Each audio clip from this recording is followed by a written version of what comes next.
What if I told you that everything you believed about the economy of ancient Rome is false? We're used to thinking of the empire as a triumph of engineering. Endless aqueducts, marble cities, and invincible military legions.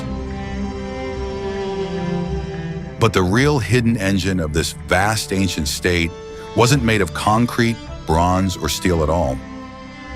Today, we'll conduct a completely objective economic analysis of the system that for centuries sustained the most voracious empire in history.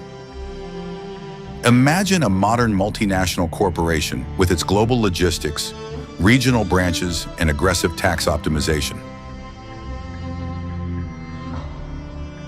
In this video, we'll break down in detail exactly how prices were set at these endless human auctions. You'll learn why an educated slave doctor cost dozens of times more than a strong slave miner. We'll also delve deeply into the institution of peculiium, a brilliant legal system that allowed slaves to legally save money. It was essentially an ancient, brutal form of mortgage, where the main object of redemption was you yourself.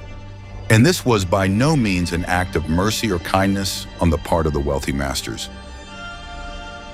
Such a legal scheme was a cold economic calculation, designed to stimulate maximum labor productivity without unnecessary costs for overseers. No heavy whip can make an adult work as hard as the faint hope of imminent freedom. But any ultra-efficient business model always comes with a hidden and very high price. Free forced labor made Rome's economy incredibly powerful, yet at the same time as fragile as thin glass. Dependence on a constant influx of new prisoners of war turned into a veritable drug addiction for the entire ancient empire. When the conquest stopped, Rome's economic engine began to rapidly choke on a severe shortage of human fuel. And the long-term macroeconomic consequences of this crisis proved catastrophic for the entire Western world. Let's set aside moral emotions once and for all and look at the raw numbers, contracts, and ancient trade routes. We'll trace this bloody path from the first mass markets to the empire's final economic collapse. You will be surprised to discover that many modern corporate business practices have very ancient and rather grim roots. And in the very end, we will compare the abolition of slavery in the United States with the Roman economic crisis of the 3rd century. Because history does not simply repeat itself in a banal way. It quotes itself with frightening accounting precision. To grasp the scale of the Roman slave trade, you need to forget about the small local markets depicted in historical novels. We're talking about a global logistics network that, in terms of volume, resembles Amazon's modern supply chains. When Roman legions won yet another war, they didn't just seize new territories and gold. They generated a massive flow of free human resources that needed to be monetized quickly and efficiently. The army was always followed by entire caravans of professional wholesale slave traders, ready to buy up prisoners right on the battlefield. It was a well-oiled industry where every participant knew their specific margin and financial risks. After the battle, the commander would put tens of thousands of people up for sale at once to quickly replenish the army's coffers. Wholesalers bought up prisoners in huge batches at heavily discounted prices, assuming all the risks of transportation. These people were then driven on foot across half of Europe to the empire's main distribution centers. It sounds like a logistical nightmare, but ancient merchants managed it without the internet or GPS. For a long time, the main hub of this monstrous industry was the small Greek island of Delos in the Aegean Sea. In its heyday, this port could receive and sell up to 10,000 slaves in a single day. Imagine the throughput of this place. 10,000 human lives changed hands before sunset. Modern cargo terminals boast similar efficiency when handling ordinary shipping containers. But on Delos, the cargo consisted of living people who were sorted, evaluated, and sent onward across the Mediterranean. The island was not chosen by chance, as it had the status of a free port with no strict trade duties. It was, in essence, an ancient offshore zone created specifically for tax evasion and profit maximization. Pirates, Roman senators, Syrian merchants, and Egyptian ship owners flocked here to conduct massive wholesale transactions. Pirates were, in fact, The most crucial link in this economy, supplying goods even in peacetime.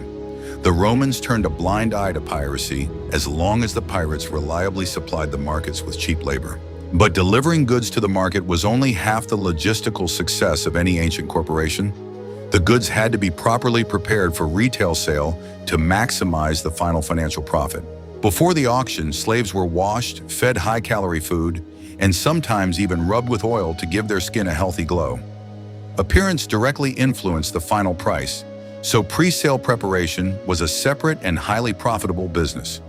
Modern used car dealers use exactly the same visual tricks to deceive gullible buyers. Strict rules reigned in the Roman markets themselves, enforced by special government officials known as aediles. The aediles demanded complete transparency from sellers. Each slave wore a special information tag around their neck. This tag honestly listed all known illnesses, a tendency to run away, and the presence of suicidal thoughts. If a seller tried to hide a physical defect in the merchandise, the buyer had the legal right to get their money back through the courts. This was an early consumer protection law.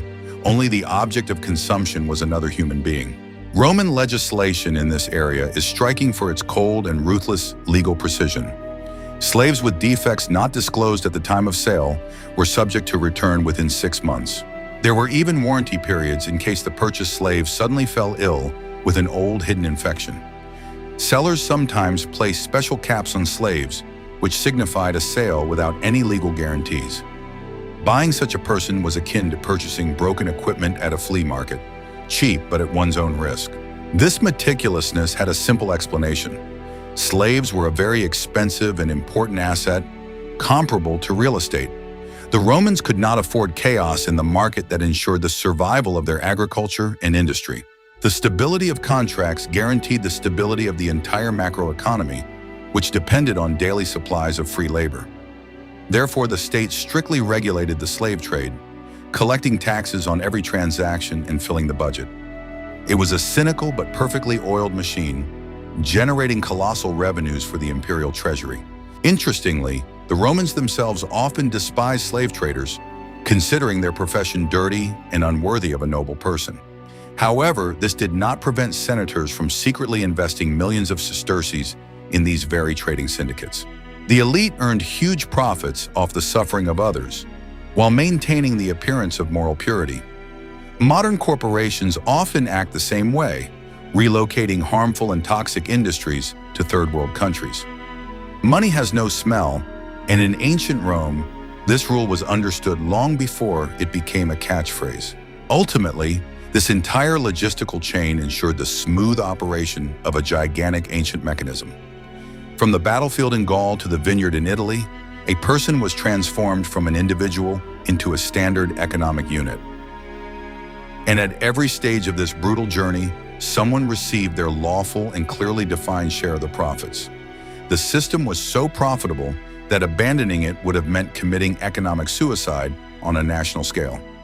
But the most interesting part began when it came to assessing specific professional skills.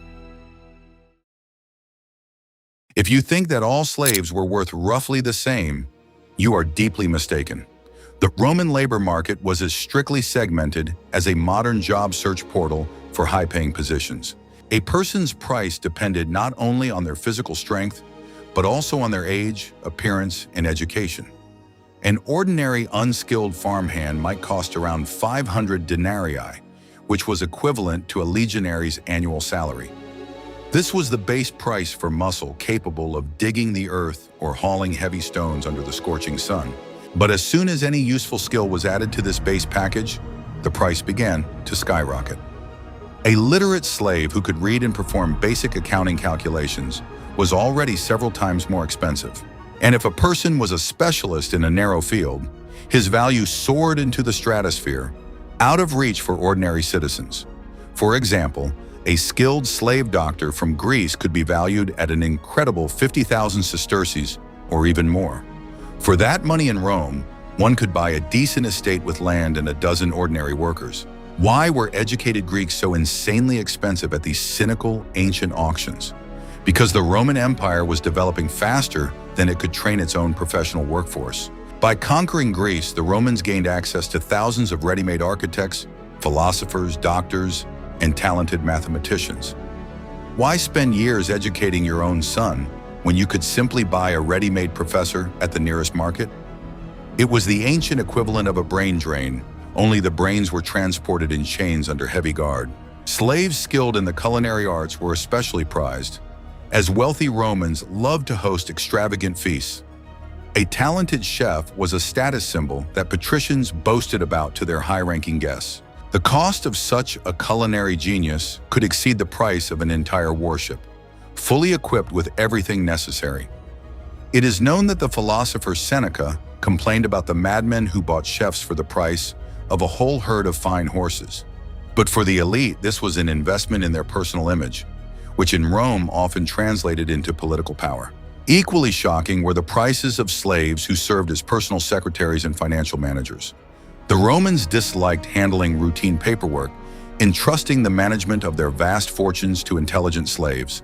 Such a slave manager often had other slaves under his command and managed budgets in the millions. It sounds unbelievable, but masters completely trusted the keys to their treasuries to people they had officially purchased. This was due to strict laws. A slave could not legally run away with the money, since his face was branded or known everywhere. At the other end of this price spectrum were slaves sent to perform hard labor in state-run mines. It was a veritable corporate hell on earth, where the most rebellious or physically resilient captives were exiled.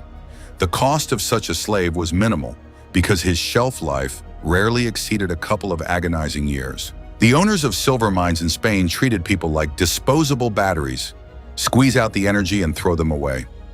No investment in health or rest, only pure maximum ore extraction at any cost. The difference in standard of living between a slave doctor in Rome and a slave miner in Spain was colossal. An educated Greek could live in a separate room, eat well, and even wear relatively decent and clean clothes. The miner, on the other hand, spent his days in dark, toxic underground tunnels, sleeping on bare rocks and eating rotten gruel. Technically, both were objects deprived of basic human rights in the face of ruthless imperial law.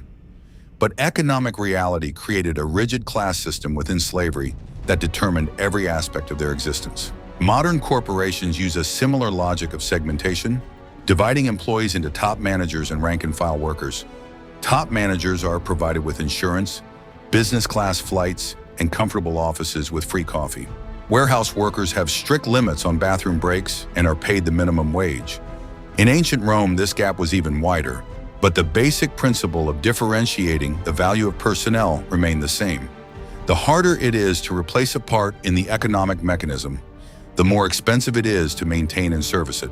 Interestingly, Roman owners often insured their expensive, highly specialized workers against sudden death or serious illness. There were special guilds that, for a monthly fee, guaranteed compensation if a valuable slave died. This proves that elite slaves were viewed exclusively as capital-intensive investment projects. No one insured manual laborers, because their loss was offset by purchasing new ones at the next sale. Economics is always cynical, but the Roman system elevated this cold cynicism to the level of an absolute art form. Thus, the Roman labor market was incredibly flexible and could satisfy any, even the most specific demand. From one-time ore miners to elite grammarians, everything had its own fixed market price. But to make this motley crew work at maximum efficiency, fear alone was not enough. Roman economists had to invent a system of incentives that turned the tables and made slaves work for themselves. And this ingenious mechanism received a short but very apt name in Roman law: peculiium. If you genuinely want to make a person work well, you can regularly and methodically beat them with a heavy leather whip. However, if your goal is to make a person work with true ingenuity and take initiative, you will inevitably have to give them hope for a bright future. The Romans were incredibly pragmatic and calculating people, so they quickly realized the limitations of physical violence. They understood that the fear of punishment helps prevent idleness, but it will never make a slave genuinely care about his master's profits. Thus, Roman law gave rise to the unique institution of the peculiium, a complex system that officially allowed slaves to have their own pocket money and even personal property. At first glance, this sounds like absolute legal nonsense and a contradiction, since technically a slave was merely an animate object in someone else's property. By definition, he could have no rights, just as a table or a garden shovel has no rights. But the Roman thirst for profit proved stronger than formal logic, creating a loophole for the economic activity of slaves. A peculiium was a certain sum of accumulated money, a plot of fertile land, or even an entire flock of sheep that a master entrusted to his slave. Legally, all this growing wealth still belonged to the master, and he could take it back at any convenient moment. However, in practice, the slave was granted the right to freely dispose of these assets, make decisions, and conduct business in his own name. This created the illusion of ownership, which worked to the owner's advantage better than any shackles or overseers. With such capital at his disposal, the slave could engage in active trade, invest the profits in goods, lend money at interest, and accumulate substantial personal wealth. Why would a fabulously wealthy owner need this when he could simply seize all the earned funds at any moment by force of arms? The answer lies in simple economic greed and the desire to maximize overall labor productivity on his estates. A motivated person always generates several times more income than someone working under duress. By giving a capable slave a legal opportunity to earn money, the master effectively gained an incredibly motivated, shrewd, and proactive manager for his most complex projects. A slave with a petty cash fund was ready to work 20 hours a day without days off, desperately trying to increase his small personal capital. Meanwhile, the master often took a high pre-agreed percentage of all profits for himself, receiving a huge passive income without any effort on his part. Modern taxi companies operate under a surprisingly similar scheme. The driver leases a car and gives a fixed portion of his daily earnings to the business owner. The Romans invented this effective franchising system thousands of years ago, using living people instead of modern yellow cars. They created an environment where the slave himself strove to earn as much as possible, without realizing that the lion's share of his labor still went toward maintaining his master's luxurious lifestyle. But the main, most cherished goal of any slave who received the coveted peculiium was not simply to buy beautiful status symbols or delicious, expensive food. The main goal of his entire life was to save enough money to officially and permanently buy his freedom. Roman law allowed a slave to legally pay his master his full market value and become a free citizen of the great empire.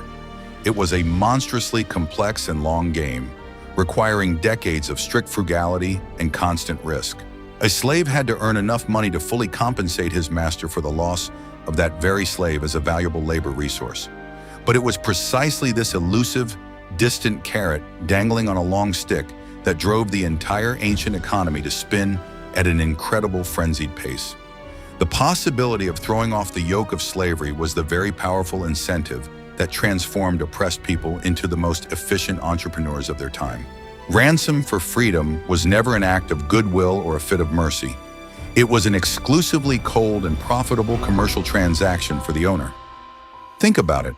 The master received back the full value of the slave in hard cash, which he could immediately spend on purchasing a new young slave. On top of that, for all the previous years, he had regularly received a share of the profits from the successful commercial activities of his enterprising and talented slave. It was a cycle of money in which the rich only grew richer by exploiting the dreams of the poor. Often, a freed slave, having become a freedman, continued to work for his former master, now as a client, while maintaining all his old business connections. It was a perfect business model where an experienced capitalist always remained in a huge financial advantage no matter what life threw at him. The system did not merely exploit the human body, it exploited the mind, ambition, and the desire for a decent life. Some urban slaves became such successful and influential businessmen that they bought other, cheaper slaves for themselves to handle day-to-day affairs. These slaves, who effectively belonged to other slaves, were officially called vicars, and this created an utterly absurd multi-tiered social hierarchy. Within a single household, there could be an entire chain of command, where everyone hoped to one day climb a rung higher. Imagine a modern corporate ladder where a junior manager belongs to a senior manager, who in turn belongs to the CEO. It sounds crazy and wild, but such a multi-tiered structure allowed for the effective delegation of authority and the management of vast commercial empires. The Roman legal system adapted very flexibly and quickly to these complex human chains, regulating financial relations at all levels. Of course, it is important to understand that peculiium was by no means available to all categories of slaves, but mainly only to the urban elite and educated administrators. The grim miners in the silver mines of Spain or the agricultural workers in the vast fields of Sicily could only dream of such a financial privilege. Their lot consisted solely of grueling physical labor until their imminent death, without the slightest chance of saving even a single coin for their redemption. The peculiium system was artificially created solely to incentivize complex intellectual and commercial labor, where a simple whip would not yield the desired results. It was a cold and calculated division between those who generated ideas, managed flows, and generated profit, and those who simply swung a heavy pickaxe. The Romans clearly understood that creative potential cannot be unlocked with shackles. Modern corporate stock options, shares, and annual bonuses operate on an absolutely identical psychological model of rewarding labor. A company gives its employee a small share of stock so that he feels like a co-owner and begins to work for the good of the firm, putting in overtime and working with enthusiasm. The Romans gave a slave peculiium for exactly the same reason, so that he would begin to associate his personal success in life with the prosperity of his master's estate. The only difference is that today's salaried employee can quit at any time and simply move to a competitor. An ancient manager, on the other hand, had to literally buy his right to resign with money earned through years of hard labor. He was bound to the house of the master corporation, not by a contract, but by property law.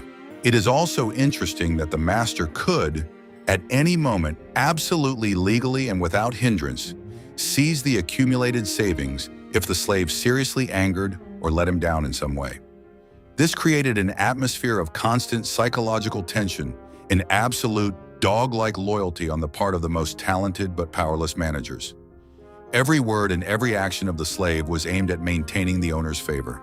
The slave understood perfectly well that all the years of his hard and honest labor could vanish in an instant with a single snap of the fingers or because of the owner's bad mood. Therefore, they conducted all their affairs with the utmost caution, avoiding unnecessary risks and striving to please their master in everything. It was an ideal and inexpensive mechanism of control that did not require a large staff of overseers or harsh, expensive security. As a result, the peculiium system played one of the most crucial roles in the incredible economic growth of the entire ancient Mediterranean civilization. It transformed millions of passive slaves who hated their work into active and energetic participants in the global trade market. Thanks to this system, Rome was filled with goods, services, and skilled workers who yearned for freedom. This clearly demonstrated that even under the most brutal and unjust conditions of slavery, the harsh laws of economics continue to operate flawlessly. The hope for freedom proved to be the most powerful and reliable engine of progress, which the Romans managed to monetize masterfully and to great advantage. But it was precisely this total, narcotic dependence on free labor that ultimately planted a powerful bomb under the very foundation of the great empire. Let us now examine in detail, point by point, why this immoral system made the Roman Empire a true economic superpower of the entire ancient world. The main strategic advantage of slavery was that it ensured the state an incredibly low cost of production for any mass-produced goods. In the absence of machines, cheap human labor became the primary resource upon which Rome's greatness was built. The owner of a vast latifundium did not need to pay his workers a salary, provide them with pensions in old age, or cover sick leave in case of injury. He simply bought a batch of people once, purchased seeds, and ultimately received grain at such a low price that no free farmer could compete with it.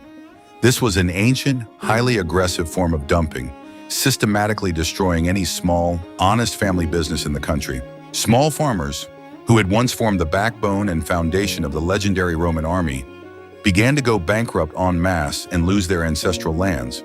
They were physically unable to sell their wheat as cheaply as the vast slave-owning plantations of the upper elite did. Ruined and driven to despair, citizens fled to Rome, swelling the endless crowds of the unemployed proletariat demanding free bread and bloody spectacles from the authorities. This sounds like a classic and very large-scale crisis of overproduction and market monopolization, which we often observe in our modern times as well. Huge corporate giants are methodically destroying local businesses using virtually free labor from so-called third-world countries. History has come full circle, and the methods of competing for market share remain the same. The winner is whoever has the lowest production costs. But for the empire's macroeconomy in the short term, such a concentration of production in the hands of a narrow elite was incredibly profitable and efficient. Huge latifundia could afford to boldly experiment with new plant varieties and build the most complex irrigation systems to water the fields. The scale of production allowed for the introduction of innovations that were inaccessible to small landowners. Large landowners always had a significant surplus of capital to invest in infrastructure, something that poor, isolated farmers could never afford. Roman agriculture had effectively become industrial long before the first tractors and chemical fertilizers appeared in the fields of Europe. This entire powerful ancient agro-industry seamlessly fed the rapidly growing cities and the vast professional army on distant frontiers. Moreover, the availability of massive amounts of free labor allowed the Romans to carry out truly grandiose construction projects across the vast territory of the empire. Majestic aqueducts cutting through solid mountains, enormous amphitheaters, thousands of kilometers of paved roads. All of this was built by the calloused hands of prisoners of war. Slave labor was the cement that bound the stones of Roman structures together for centuries. The state saved colossal, simply unimaginable sums on road infrastructure, directing all the freed-up funds toward further military expansion. It was a perfect, yet bloody, vicious cycle. The army captured thousands of new slaves. The slaves built roads, and along those roads, the army marched in search of new slaves. The system sustained itself with its own resources, constantly expanding in size and demanding ever-new territorial conquests. The industry of that time was also completely and utterly dependent on the sweat and blood of people deprived of their freedom and any basic rights. Huge ceramic factories produced millions of amphorae for olive oil and wine, successfully employing a conveyor belt assembly method. In these vast ancient factories, slaves performed strictly limited, simple tasks reduced to mere automatism. One person spent the entire day just kneading clay, another turned a heavy potter's wheel, and a third fired the finished products in kilns. This was a clear division of labor, the advantages of which Henry Ford would proudly proclaim to the world only at the beginning of the 20th century. The Romans produced consumer goods in such vast quantities that archaeologists still find their characteristic shards throughout Europe and North Africa. Even the financial sector and complex banking operations were often in the hands of specially trained slaves, or former slaves, freedmen. Banking houses often used their most intelligent slaves as trusted agents to conduct extremely risky transactions in distant provinces. In this way, the masters distanced themselves from the dirty work and potential financial scandals. If a deal suddenly went south and resulted in losses, all legal and moral responsibility fell on the slave, while the noble patrician preserved his good name and high social status. This is a classic, time-tested scheme of using front men to reliably protect core capital from any legal consequences. Ancient financiers knew perfectly well how to optimize taxes and hide their real income from state scrutiny. Such a flexible economic structure allowed Rome to withstand military losses with dignity, losses that would have instantly destroyed any other ancient civilization. During the Great Punic Wars, the brilliant commander Hannibal destroyed tens of thousands of Rome's finest soldiers, hoping for the Republic's swift surrender. But the Roman economy, firmly rooted in slave labor, continued to function steadily, forging new weapons and reaping bountiful harvests. While free and full-fledged citizens died by the thousands on the front lines, the country's economic rear operated without a hitch thanks to millions of people chained in bondage. It was a very cruel, cynical, yet incredibly effective mechanism for the survival of the entire state under conditions of a long and total war. The home front was stable precisely because it did not depend on political sentiment or the mobilization of free workers. But this glittering gold medal had a very dark flip side, which gradually, year after year, destroyed the social fabric of Roman society. The labor of free artisans began to rapidly lose value, as they simply could not compete with the free labor of the massive factories. The people who had built Rome's glory for centuries suddenly found themselves surplus to requirements at this celebration of life. The gap between a handful of fabulously wealthy senators and millions of impoverished, embittered citizens became simply astronomical and terrifying. Modern economists would call this phenomenon a catastrophic rise in inequality and the complete disappearance of the middle class in the country. In Rome, this ultimately led to a series of endless and extremely brutal civil wars that forever changed the political structure of the great state. The elite literally wallowed in unimaginable luxury generated by the forced labor of others, completely forgetting the need for technological development. Why invent complex machines, steam engines, or new tools when you always have hundreds of cheap and obedient slaves at your disposal? Slavery became the very main obstacle to ancient technological progress, literally freezing science at the level of basic mechanics. Brilliant engineers created stunning mechanical toys for feasts, but they did not even attempt to automate the arduous manual labor in the fields and factories. The empire's economy ceased to develop intensively and could only grow extensively through the endless conquest of new territories and resources. It was a road to nowhere that was bound to end in a collision with reality sooner or later. Over time, this became the main strategic vulnerability of this entire grandiose and, it would seem, unshakable ancient business model. The system was designed in such a way that it could only function effectively under conditions of constant and extremely aggressive external expansion. Like a shark that inevitably suffocates if it stops swimming forward for even a second, Rome's economy began to collapse without new infusions of slave labor. The Romans built an economic machine that was perfect on paper, but they made a fatal mistake by forgetting that supplies of free fuel are not infinite. And when the empire's borders finally stabilized for good and the flow of slaves dried up, the system began to slowly but surely devour itself from within. But we'll talk about that collapse a little later.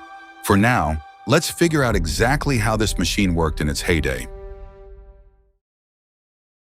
Imagine a pyramid scheme that requires a constant influx of new investors to avoid collapsing overnight. The Roman slave economy operated on an absolutely identical principle, requiring constant victorious wars on the frontiers. In the 2nd century CE, the empire reached its maximum size and shifted to a strategy of defense. The legions stopped capturing millions of prisoners, transforming into border guards patrolling a vast perimeter. And it was at this very moment that the ancient economic engine began to emit the first ominous sounds of impending collapse. As soon as the massive influx of new captives ceased, slave prices in domestic markets skyrocketed. The owners of large estates suddenly discovered that purchasing fresh labor was no longer a cheap pleasure. The cost of agricultural production began to rise rapidly, accelerating the wheel of brutal ancient inflation. The old economic model, based on the disposable use of people, suddenly became unprofitable and loss-making. Modern companies experience a similar shock when prices for basic energy sources or cheap raw materials suddenly rise. Roman capitalists had to urgently change their strategy for dealing with rapidly rising human capital costs. Slaves began to be fed better, killed less often for minor offenses, and even encouraged to start their own families. Children born into slavery became the main source of replenishing the workforce on the vast Italian plantations. But raising a slave from infancy to adulthood required a long 15 years and considerable financial costs. It was much more expensive and complicated than simply buying a ready-made adult barbarian after a successful military campaign. Due to a shortage of cheap labor, much of Italy's fertile land began to lie fallow and gradually become overgrown with weeds. To remedy the situation, the state and large landowners devised a new system known as the colonate. They began leasing land to free poor people and slaves, demanding in return a portion of the harvest they gathered. These tenants, or coloni, gradually lost the right to leave their plots, becoming tied to a specific piece of land. Sounds familiar, doesn't it? Yes, that is exactly how ancient slavery began to slowly transform into classical medieval serfdom. The empire's economy began to contract and regionalize, losing its global trade and logistics networks. Why transport wine from Italy to Gaul if the Gauls had planted their own vineyards due to a shortage of imports? Cities began to empty out because impoverished citizens fled to the countryside under the protection of influential local landowners. Tax revenue to the imperial treasury plummeted, while maintaining the massive border army required ever more money. The state responded as all bankrupt regimes do. It began debasing its own currency. The emperors began reducing the amount of silver in the denarii, attempting to pay the legions with devalued currency. This triggered hyperinflation, which finally destroyed commodity money relations within the vast ancient state. People began to return to barter, paying for goods with grain, livestock, or simple leather goods. The slave-owning system, which had once made Rome the richest city in the world, was now dragging it down. Free labor destroyed the middle class, and without a middle class, the economy could not generate sufficient domestic demand. The crisis of the 3rd century revealed the hidden fragility of a system based on exploitation and constant military aggression. For 50 years, the empire was torn apart by civil wars, usurpers, epidemics, and mass barbarian invasions. The slave economy could not adapt to new conditions where technology and efficiency mattered more than brute force. The Romans realized too late that innovation arises where labor is expensive, not where it is free. And this harsh lesson of history cost ancient civilization several centuries of dark and gloomy ages. When we view this crisis through the lens of the modern economy, we see frightening and obvious parallels. Any system that squeezes every last drop out of the lower classes to enrich the elite is ultimately doomed. Low labor costs always stifle innovation because it's easier for companies to hire 100 cheap couriers than to develop a drone. Rome did not fall because the barbarians suddenly became strong or invincible warriors on the battlefield. Rome fell because its internal economic engine had rusted and finally lost its human fuel. Interestingly, ancient authors themselves rarely saw the true economic cause of their slow but steady decline. They blamed everything on the decline of morals, the wrath of the gods, or the weakness of the new and inexperienced Roman emperors. It was difficult for them to realize that the foundation of their greatness had been built from the start with a critical architectural flaw. Using people as disposable batteries yields rapid growth but destroys the long-term survival prospects of any system. This blindness of the elites is characteristic of many dying empires throughout all of human history known to us. Ultimately, the system created to make Rome invincible became the main cause of its weakness. Slavery created the illusion of endless wealth, weaning society off the need to work hard and develop technology. And when the illusion dissipated, all that remained beneath it was an empty treasury and legions that could not be paid. This cold, mathematical collapse was inevitable from the very moment the first Roman bought the first slave. And now all that remains for us is to draw the final conclusions and build bridges between antiquity and our modern era.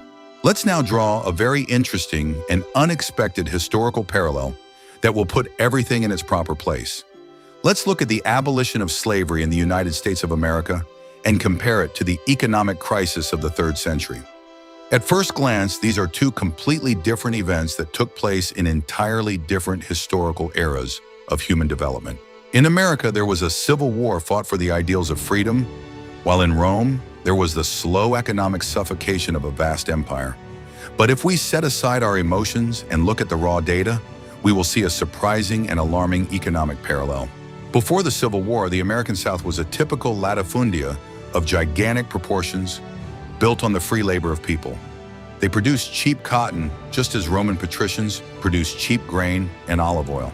The Southern economy seemed incredibly profitable, but it was technologically backward compared to the industrial North. Why invent complex harvesters when you have thousands of free workers in the fields? This is the very trap of cheap labor that had frozen technological progress in the Roman Empire millennia earlier. When the North won and slavery was abolished, the South's economy suffered a brutal shock and a rapid structural collapse. Former slave owners suddenly had to pay wages, which instantly rendered their business models unprofitable and completely unsustainable. To survive, they invented a system of sharecropping, renting land in exchange for a portion of the harvest, which tied free people to the farm. Does this remind you of anything? Yes, it is an absolute 100% copy of the Roman colonate, which emerged after the influx of new slaves ceased. The economy always reacts to crises in the same way, creating new forms of dependency to replace old and ineffective institutions. The main difference is that in the US, the crisis was triggered by a political and military decision by the North. In Rome, however, the crisis was caused by the natural depletion of resources and the impossibility of further endless military expansion. But the macroeconomic consequences for the former slave-owning elites in both cases were surprisingly similar and quite tragic. They had to adapt to a world where human labor suddenly acquired real market value and legal protection. And those who failed to restructure their ancient or southern business models quickly went bankrupt and faded into the past. This brings us to one very important and universal rule of the development of any human economic system. Free labor is an illusion for which society ultimately pays an incredibly high price in stagnation. It kills innovation, destroys the middle class, and concentrates all wealth in the hands of a narrow group of people blinded by power. An effective economy is built not on the exploitation of brute force, but on the development of human capital and complex technologies. The Romans failed to learn this lesson, and their great thousand-year empire crumbled into the dust of history. Today we look at the Roman ruins and marvel at their grandiose architecture and the engineering talents of the past. But we must not forget that every stone of the Colosseum was paid for with the lives of people reduced to mere tools. Their names have not been preserved in history, but it was their nameless labor that created the antiquity we know. Roman slavery was not merely a cruel custom, it was a mathematically precise corporate system of oppression and profit extraction. And studying this system teaches us to recognize hidden forms of exploitation in our modern, civilized, and progressive world. After all, human nature hasn't changed one iota in these 2,000 years. Corporations are still looking for ways to minimize costs by moving production to countries with the cheapest labor. They use algorithms to tightly control employees, tracking their every move in massive logistics warehouses. And although there are no iron shackles today, economic dependence still forces people to work themselves to the bone. By studying the history of Roman slave markets, we are actually studying the dark side of our own modern economy. So the next time you hear about the greatness of the Roman Empire, remember their ledgers. Remember that the invincible legions were merely a tool for ensuring a steady supply of free human fuel. Remember the peculias that forced people to buy their own freedom with money earned through sweat and blood.